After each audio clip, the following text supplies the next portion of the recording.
So for the NFL, big news, the biggest news that probably came out of the whole sports world yesterday. Julian Edelman has announced his retirement from the New England Patriots.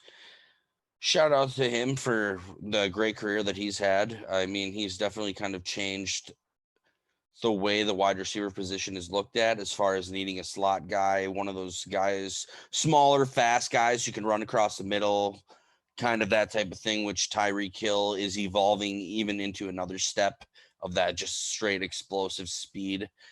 So shout out to him. It turns out he didn't want to retire, as all the speculation pointed to before, like we have stated on the show.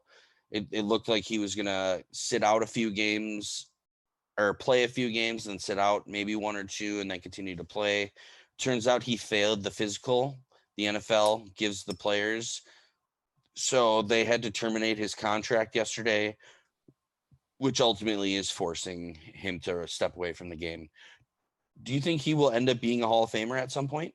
I mean, it's kind of an interesting conversation with him. Like you said, he's kind of evolved the wide receiver position of that sub 6 foot guy that is a workhorse and one of your top two receivers on the team.